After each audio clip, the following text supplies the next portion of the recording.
Yeah, Bleach keeps getting better. I don't know about you all, but it's felt like we haven't gotten a new Bleach part in over a year. Actually, one sec.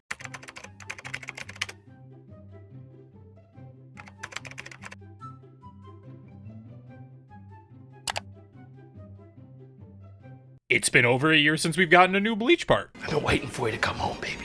If you thought part 2 was insane with all the fights and new abilities we haven't seen animated, part 3 says hold my beer, because the fights get even more insane and we see even stronger abilities for the first time. But that's not all. It's strange, but part 3 has felt the most like Bleach to me. Great action, but more comedy, without being annoying, and backstory that we're used to seeing in the main show, but has been sidelined recently. While I'm all for the more serious nature, it's nice not to be full depresso mode all the time. This was also the first time I actually binged through a part of the 1,000-Year Blood War. I don't know if I like it more. It's nice to have things spread out over a week, but then you want to watch more episodes, but when I had all these episodes, I watched them all in one day. Of course, our obligatory spoiler warning, watch at your own risk, blah blah blah, you get it. I usually get upset when we have to watch a section of recap at the beginning of an episode, but it's been so long, I completely forgot where we left off. So Squad Zero just committed Sword Neck to unlock Bankai, and Ichibei is busy turning Greg into an ant. Looks like the tides are finally turning against the sternritters. Oh, damn. So you're trying to tell me this guy's been able to clap everybody, including Captain Yamamoto, with his eyes closed? And that by simply gaining his powers back and opening his eyes, he can see the future and cancel out a Bankai from Squad Zero? You know, the people who had to form a pact because they were too strong for the Three Realms? Yeah, that might be a bit busted. Well, at least we still have Ichibei. That guy seemed like the strongest anyways. Although they weren't able to finish using these abilities, I loved seeing all of Squad Zero's powers, and hearing Ichibei's song reminded me a lot of the Jinchuriki song from Naruto. Bro drops an absolute heater and then explodes. Yeah, that's tough scenes. Thankfully, all Ichigo has to do is call out his name and he returns from the goop. If only I could call out my dad's name and he'd come back too.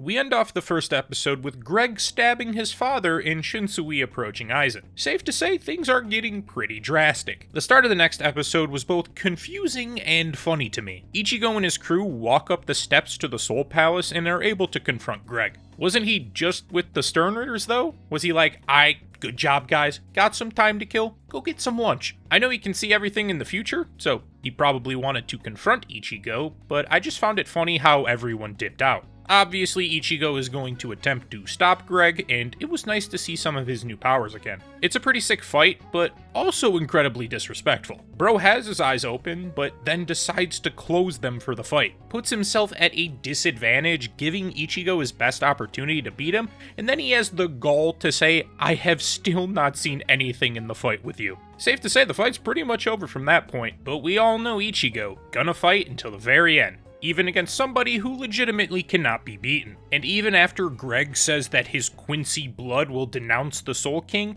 Ichigo still tries to go and save the Soul King by pulling out the sword. He succeeds and then proceeds to kill him himself. Wait, what? Wait, no, that can't be right. No, he cuts him in half. The sword was able to transfer spiritual pressure and awaken the Quincy powers in Ichigo's blood, because apparently to completely destroy the Soul King's soul, you need to simultaneously have Quincy, human, Soul Reaper, Fullbringer, and Hollow powers. Imagine training and fighting as hard as Ichigo, doing his best to be a good person, and then killing God. This is the one thing that could not happen, and if things aren't fixed, the Soul Society, Hueco Mundo, and the human world will all be destroyed. Oh! Okay! In that case, you think you could elaborate? Bro, where the fuck did you come from? I 1000% thought I had missed something here. We just go from, let's look how the Soul Society ended, straight into, I'll be the Soul King. I paused that shit immediately and went back to episode 2 to make sure I didn't miss any extra scene at the end. Turns out I did miss a scene. Ukitake was in the research lab and he looks up through a hole that was blown into it. I have no recollection of this scene ever occurring, but I was so damn confused when I just saw him walk up. But regardless, I was happy to see Ukitake finally get some backstory. He's been in the show since the start, but we never really learn much about him due to his illness. We know he has strong spiritual pressure and is a kind genuine man who cares for his squad members, but that's about it. So to learn that his parents attempted to cure his illness bargaining off his organs to a god was a shock to say the least. But nah, Ukitake might be the most wholesome person in existence. Bro managed to make a god cry because he doesn't want his mom to be sad. He's the perfect person to be given a second chance at life, and watching his friendship grow with Shunsui was a happiness break that I needed. Of course, Ukitake knew his life was not in his own hands, and eventually the power within him would have to be used. The right hand of the Soul King governing stillness is exactly what we've seen from Ukitake. He's always been there waiting for his time to come. Shunsui says people have to risk their lives sometimes, it's just not this time. Well, this is in fact looking like the time, so I gotta commend my bro Sacrifice. There are two types of battles, the battle to protect lives and the battle to defend honor. We are definitely in the former, so just as Ukitake gives up his body to stabilize the Soul King, Shunsui confronts Aizen, because like it or not, that guy's also busted. His spiritual pressure alone is enough to definger a man. Now, imagine what he can do with 3 of his binds unlocked. I've never been a huge fan of Aizen, but that boy stays scheming, so I was curious to see his involvement. Ukitake's intervention seemed to work, as Greg couldn't even see it coming. Perhaps it has to do with being an actual piece of the Soul King. He says it's the one thing his eyes can't see, so I'm sure that'll come into play later as well. Guess lunch break is over because the rest of the sternritters come to join the fight. Ishida's still on his quote-unquote betrayal arc, and this dumb Mimikyu Final Fantasy mage-ass breaking Yoruichi's arm. Nah, she's the only one allowed to be doing that. To me, specifically. Can I crush your balls? Yeah. So I will be preying on this guy's demise. Ichigo vs Ishida is our main attraction, and I did want to give some small input on the fight with Chad, Inoue, and Ganju against the other Royal Guard members. Mainly, are they fucking stupid? Hey pal, you just blowing from Stupid Town? I'm sure they knew they were outmatched, so they attempt to make a sinkhole to trap and remove them. One big issue.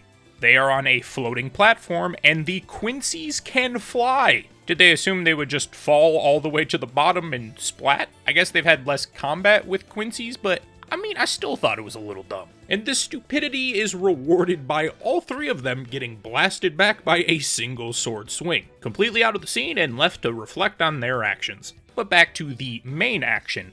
Ichigo obviously wants to know what the hell Ishida has been doing. It's his friend, so he's going to fight him, but he'll definitely hold back and try to knock some sense into him. Ishida just wants to blast. It was nice to see the evolution of Ishida's powers and his Volstanding. While Ichigo was in his feelings, Ishida claims to alone be the honored one and fucking Toji's this man. Now we have a big issue. There is no one around to protect the Soul King from the Quincy's, and Greg is able to break the crystal and absorb the Soul King, revealing his final form, Gregory. Oh hey look, my boys Ikaku and Yumichika. Finally we get to see them in a real fight. They're just killing balls. Man, why do they gotta keep disrespecting my boys? At least it's not as bad as Soifon though, because she is eternally shafted during this part. She has multiple instances where she attempts to pull out her Bankai and then is immediately denied. I don't even think she gets to fire it. It's not super important to the story, but comical that it happens more than once. There is frankly too many of these weird eyeball looking things, but good thing we got the best ball buster in the Soul Society, Aizen, at our disposal. This dude is just aura incarnate. His spiritual pressure alone was enough to push back the initial swarm of eyeballs. This is a good thing, but most of the Soul Reapers are not exactly ready to welcome back in open arms, given that he tried to murder all of them. But we have a good reason. This is why Shunsui is my favorite character in all of Bleach. Guy knows what has to be done and is willing to look like the bad guy in order to protect everything. We get to see Pete Keto of the name that I can't pronounce, big box thing, without an incantation no less. Aizen was able to do all of that, but still couldn't destroy his chair. Whose chair is that?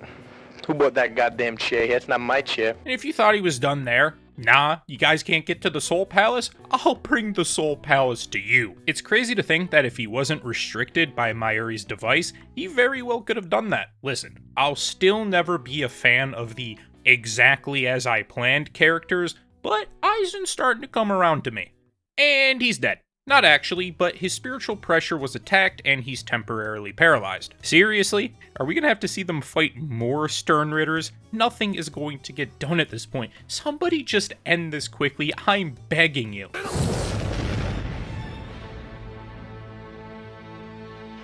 Oh, not exactly who I was expecting, but appreciate you, big dog. We knew there were some Quincy's who were especially upset at Gregory for abandoning them, and used this opportunity to align with the Soul Reapers and travel to the Soul King Palace. We now got a whole gang rolling out, and it was nice to see some members of the Visored, Soul Reapers, and Quincy's come together for a common goal. And that's not all, because we got the Espada too, and Grimmjow has finally made an appearance, and still wants to murder Ichigo.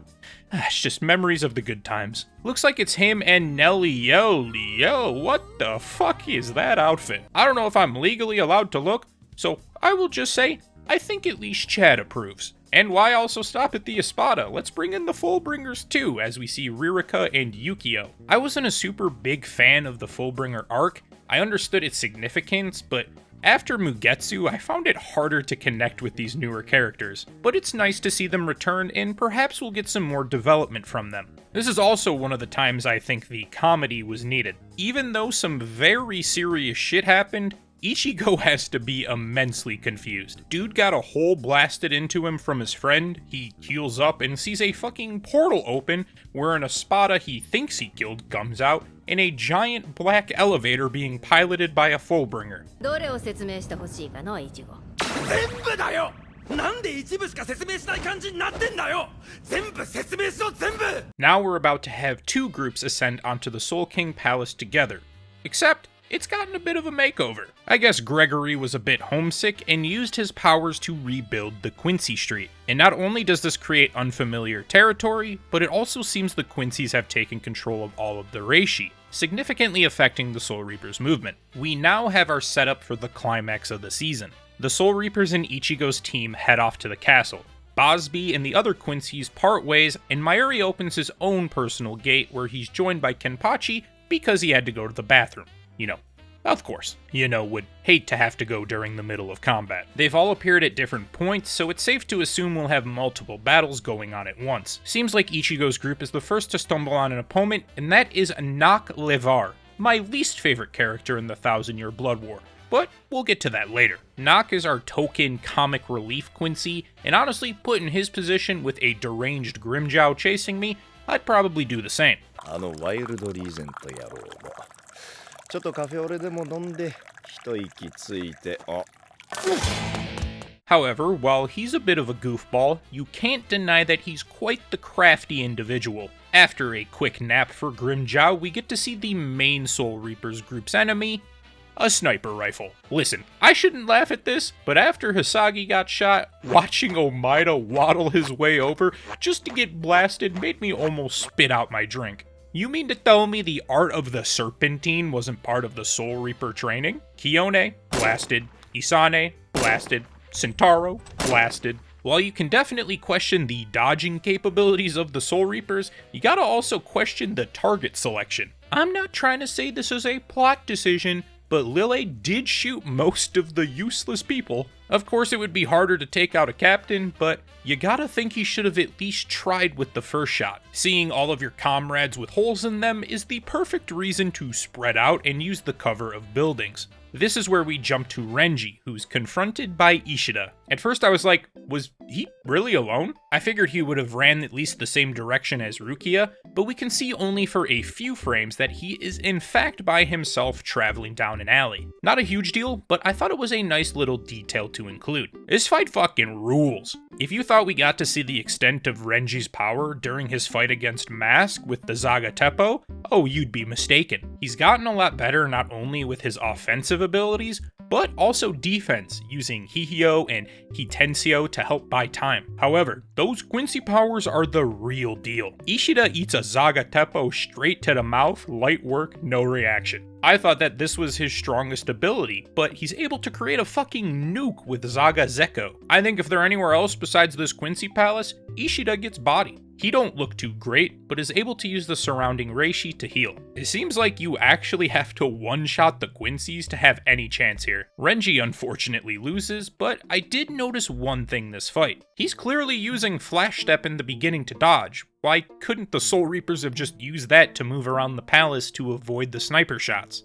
I mean, shit, maybe that wasn't Flash Step, but he was moving very agile. I just don't know, it got me thinking. Next up, we have the unlikely duo of Kenpachi and Mayuri versus, as Kenpachi says, なんだありゃそれは質問かねそれとも独り言かね These two are insanely strong, but have polar opposite personalities, and that made for some nice witty banter. Mayuri likes to observe and assess his opponent, while Kenpachi just likes swinging at shit. Gonna be a little harder to swing when your arm gets wrung out like a ShamWow. Damn. Not ideal, but at least he has Ikkaku and Yumichika to back him there hiding under a bridge. You are upset.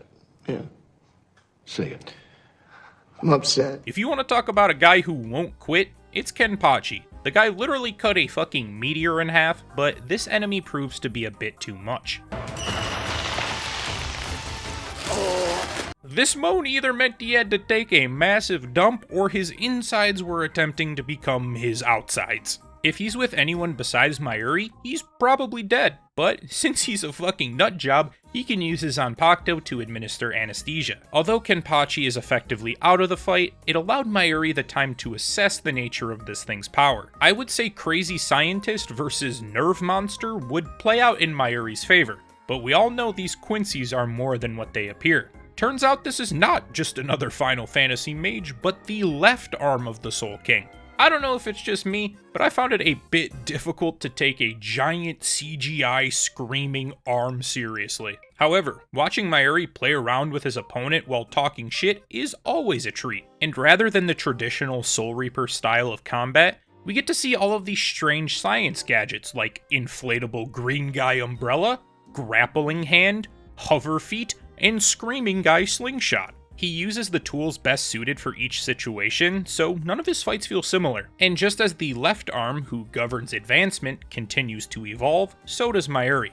If one guy was going to be able to make a modified Bankai, it's him. While I was happy to see a new ability, it was slightly uncomfortable to watch a giant baby give birth to a giant gold baby who was constantly in pain from its nerves being on the outside of its body. I really wish we could have concluded this fight before swapping to a different one, but I'm not going to complain about more Shunsui content. We really haven't had many fights with him throughout the entire series, and he's remained somewhat of a mystery, but we know he's strong enough to be named as the head captain. And while I'm not usually a fan of people explaining their power, I'm okay with him as everyone needs to know the rules of a game in order to play. And while powers related to children's games might not be the flashiest, I really enjoy the cat and mouse aspect. Shunsui may have gotten the worst matchup possible. How does Lille go from a guy with sniper rifle to the closest thing to God? Surely that's gotta be against the terms and conditions. And what the actual fuck is this transition? I never expected God to look like a flying Wiimote. I don't even know what movie used, bro just turned on the light and Shinsui's hat must not have blocked it too well. Anyways, the guy's got holes in him, saying that plural is never a good thing. He says it's time for his last resort, and I about busted because I knew what was coming. Bankai.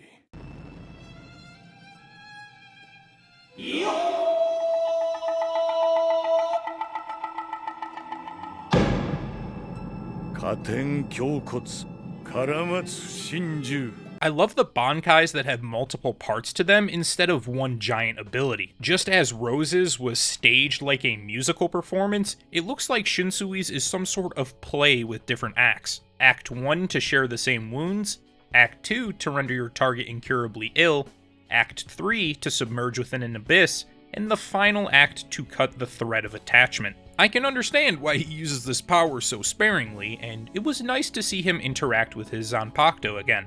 We obviously had that Zanpakuto rebellion arc in the anime, but in canon content, I don't know if we've seen anyone besides Ichigo interact with their Zanpakuto. These next two episodes are great because we get to see characters we're not used to in combat and get some great backstory along with it. Unfortunately, Mayuri's baby gets exploded. That's just gotta be illegal. Although Pernida is the left arm of the Soul King, they are also a Quincy and start using more of their powers. In response, Nemu comes in to assist Mayuri, even against his wishes. He always seems like this asshole that never cares about anything. How can he just be so mean to his own creation? There's a line he says before we get to the backstory that kinda sums up his feelings. 次のお前を今のお前と同じに育てるのにどれほどの負担が私にかかるかお前にわかるのかね。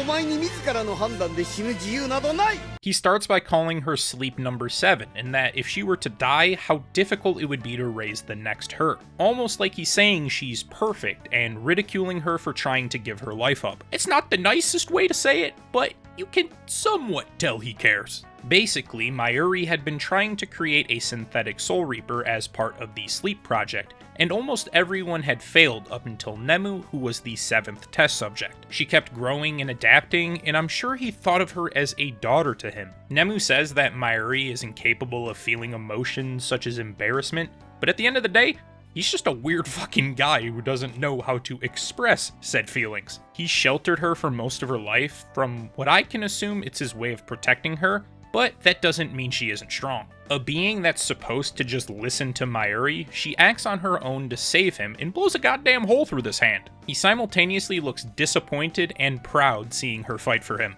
This right here gotta be one of the most annoying deaths. She absolutely blasts Pernida, but because he's a dumb regenerative hand that can split off, she's turned into meatballs instead. And on top of that, we have to see Sai Laporto's dumb face immediately after. I'm tired of suffering. I never thought a hand would attempt advancement from eating someone, but of course Mayuri had something planned, where eating Nemu without her brain would cause overgrowth and for you to explode. Kinda poetic in the end, Nemu still gets the kill cred, and kills Pernida basically the same way that she died. And low-key, if I had to name an MVP for this part, it'd be Mayuri. Guy was able to create a device to limit Aizen's spiritual pressure, was essential in the protection of the research facility and creation of the Gate to the Soul Palace, saved Kenpachi, although he did kinda let him be stupid.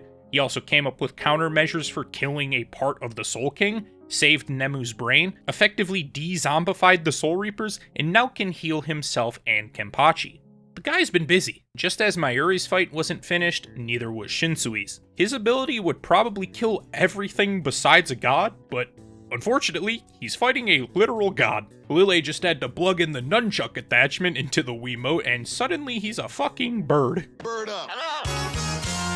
And just like Nemu, we now have Nanao coming to the rescue. Truth be told, I've never really seen her as a Soul Reaper. More like a solid secretary. She's used Keto, but never fought like a true Reaper. Apparently, Issei, the family she's part of, has always been a clan of women with a curse that would kill any groom they were with at a young age. And Nanao's mother was married to Shinsui's brother, who unfortunately also died from that curse. Supposedly, this curse comes from a sword. Since the Isseis are a Shinto family, they don't have their own Zanpakuto, and only have a single one that's passed down through generations. This sword cannot kill a man, but only when confronted by a god with godly power can it extend its power in all directions. Mighty convenient given our current enemy. Instead of running from this curse, Nanao embraces it. However, when she says the man she's chosen to love, I hope she ain't talking about Shunsui. I mean shit, that's your uncle.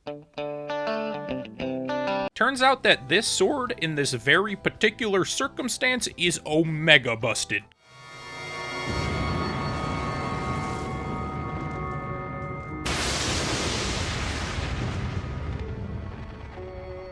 Reflecting a god's power is quite useful, and while I think the specificity of the sword is kinda lame, I enjoyed seeing Nanao embrace her burden while simultaneously taking some of that burden away from Shunsui.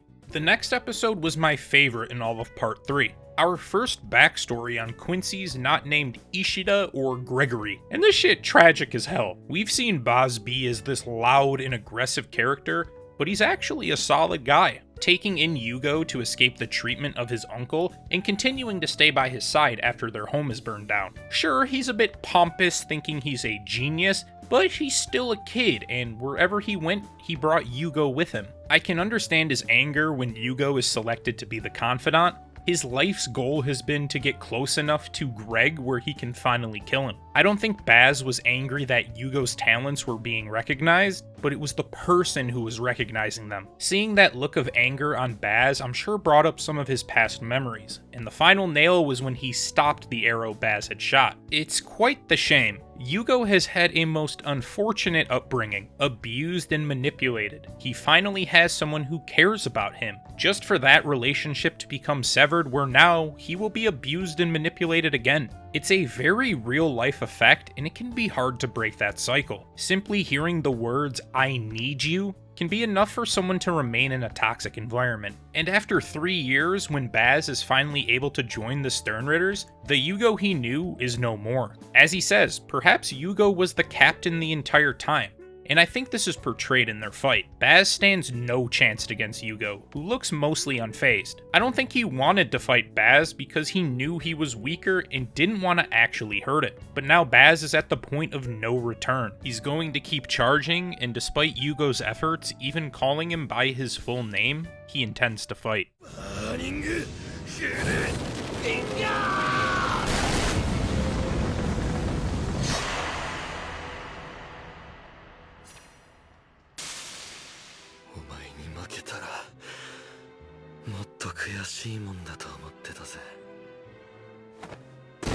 Are you crying? Am I crying? No, I'm not crying.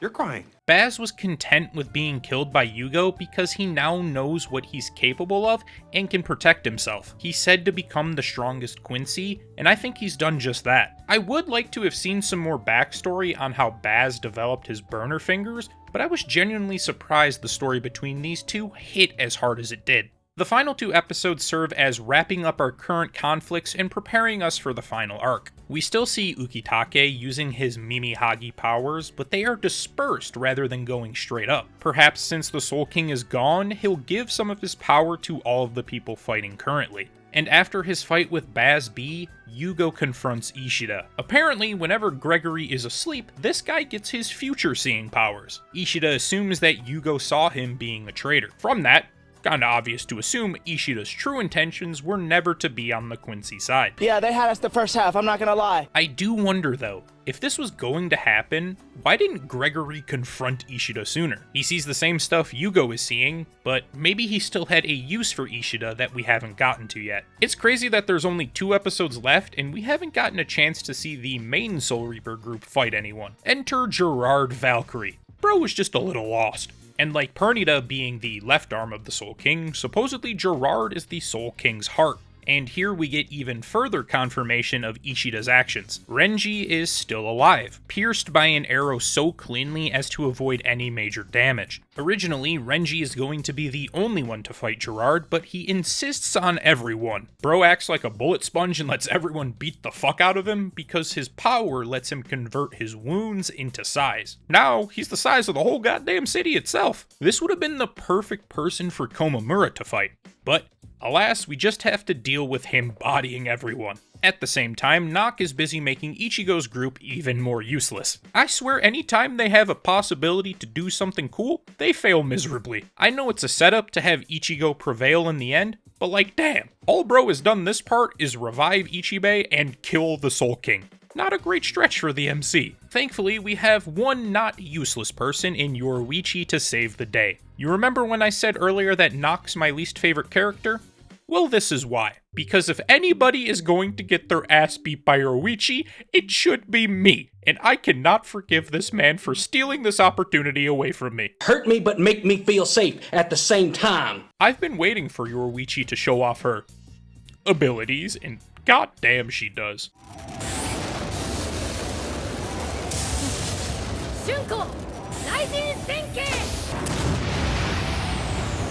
Until her brother shows up. God, I fucking hate the sibling trope where one of them is obsessed with the other. But I will admit it, the kid's got hands. However, he's a bit too naive and runs in like an idiot. Kids will be kids, as they say. Sometimes you gotta take 3 arrows to the chest to learn and grow. The final episode isn't really even an episode. It's only about 14 minutes, but it gives some additional backstory and establishes where our characters will be going into the final part. Turns out Greg is a bad person and performed the Ashvalen to take away Quincy's lives so his power could get stronger. I mean, yeah, no shit. The dude has not exactly come off as kind and compassionate. I don't think it took a rocket scientist to figure that one out. One last duke out between Ichigo and Ishida that leads to Ichigo learning Ishida's real intentions. There is a lot of stuff getting set up, so I'm just gonna run through it quickly. Ishida is going to fight Yugo, and Ichigo's group is going to Gregory while he's asleep. Yoruichi is continuing to fight Nock, and now Gerard is going up against the Vizards. Riruka and Yukio return to the Soul Society at Shiba's place. Remnants of Lille are raining down to create a bunch of mini bird monsters, and Kira is here to stop them. Unexpected,